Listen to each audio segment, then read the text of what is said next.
শীত শেষে প্রত্যেক বাঙালি বাড়িতে কম বেশি তৈরি হয় কুলের আচার। আজকে আমি কুলের আচারের একেবারে সহজ পদ্ধতি নিয়ে হাজির হয়েছি, যার স্বাদ দোকানের আচারকেও হার মানাবে। বন্ধুরা, পিনাজ হেসেলে আপনাদের সবাইকে স্বাগত জানাই। আমার চ্যানেলের ভিডিওগুলি ভালো লাগলে আমার চ্যানেলটি কিন্তু অবশ্যই সাবস্ক্রাইব করবেন। কুলের আচার বানানোর জন্য আমি এখানে 1.5 কিলো পরিমাণ শুকনো করে রাখা টোপা কুল বা টক কুল নিয়েছি।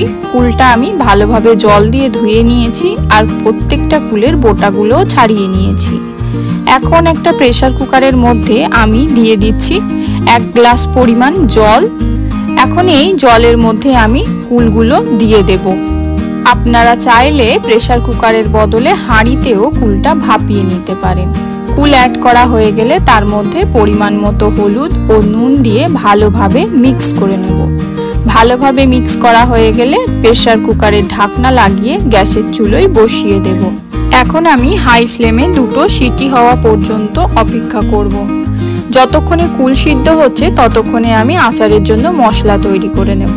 যার জন্য একটা ফ্রাইং প্যানের মধ্যে আমি নিয়ে নিয়েছি 6 থেকে 7টা গোটা শুকনো লঙ্কা, 1 চামচ পরিমাণ কালো জিরে, 1 চামচ পরিমাণ মেথি, নিয়ে নিয়েছি 2 চামচ পরিমাণ মৌরি, 2 চামচ পরিমাণ গোটা জিরে, 2 চামচ পরিমাণ ধনে আর 1/2 চামচ পরিমাণ গোলমরিচ। এখন সবকিছু আমি হালকা আঁচে ভালোভাবে একটু রোস্ট করে নেব। 1 থেকে 2 মিনিট ভালোভাবে মশলাটা ভাজা হয়ে গেলে গ্যাসের ফ্লেম অফ করে মশলাটা গুঁড়ো করে নেব। দেখুন মশলাটা গুঁড়ো করা হয়ে গেছে। এইদিকে প্রেসার কুকারেও 2টো সিটি হয়ে গেছে। এখন ঢাকনা খুলে কুল সেদ্ধ হয়েছে কিনা একবার চেক করে নেব। কুল ভালোভাবে সেদ্ধ হয়ে গেছে। এখন চুলোয় একটা কড়া বসিয়ে দিয়ে দিচ্ছি 4 থেকে 5টা গোটা শুকনো লঙ্কা আর দিয়ে দিচ্ছি 1 চামচ পরিমাণ 5 ফোড়ন। শুকনো খোলায় 1 থেকে 2 মিনিট মশলাটা ভেজে নিয়ে এর মধ্যে দিয়ে দেব 1/2 কাপ পরিমাণ সরষের তেল।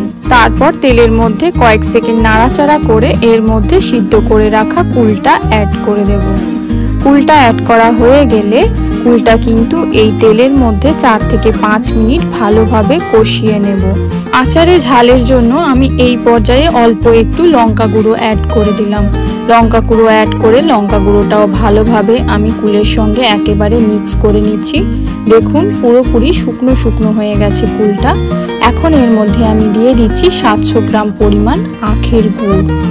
গুড়টাও এখন আমি ভালোভাবে কুলের সঙ্গে নেড়েচেড়ে মিক্স করে নেব। আপনারা চাইলে গুড়ের পরিবর্তে চিনি ব্যবহার করেও এই আচার বানাতে পারেন। আবার গুড় চিনি উভয় মিশিয়েও এই আচার তৈরি করে নিতে পারেন। দেখুন গুড়টা কিন্তু পুরোপুরি গলে গেছে। আমি আগে তেজপাতা দিতে ভুলে গেছিলাম, তাই এখন আমি 2টো তেজপাতা দিয়ে দিলাম আর দিয়ে দিচ্ছি বেশি পরিমাণে বিট নুন। বিট নুনের কিন্তু একটা আলাদাই স্বাদ পাওয়া যায় কুলের আচারের মধ্যে, তাই আমি এখানে বেশি করে বিট নুন দিয়ে দিলাম। এখন আমি আরও 4 থেকে 5 মিনিট আচারটা ভালোভাবে নেড়েচেড়ে কষিয়ে নেব। নেড়েচেড়ে কষানোর পর দেখবেন আচারটা কিন্তু আস্তে আস্তে ঘন হতে শুরু করেছে। আচার প্রায় পুরোপুরি তৈরি। এখন আমি এখানে দিয়ে দিচ্ছি গুঁড়ো করে রাখা ভাজা মশলা। মশলাটাও এখন আমি আচারের সঙ্গে ভালোভাবে নেড়েচেড়ে মিক্স করে নেব।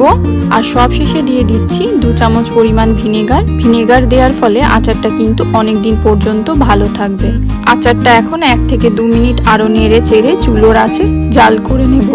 কুলের আচার পুরোপুরি তৈরি। এখন আমি একটা পাত্রে পরিবেশন করে নেব। কুলের আচারের এই রেসিপি ভালো লাগলে আমার চ্যানেলটি কিন্তু অবশ্যই সাবস্ক্রাইব করবেন, তার সাথে লাইক, কমেন্ট ও শেয়ার করবেন।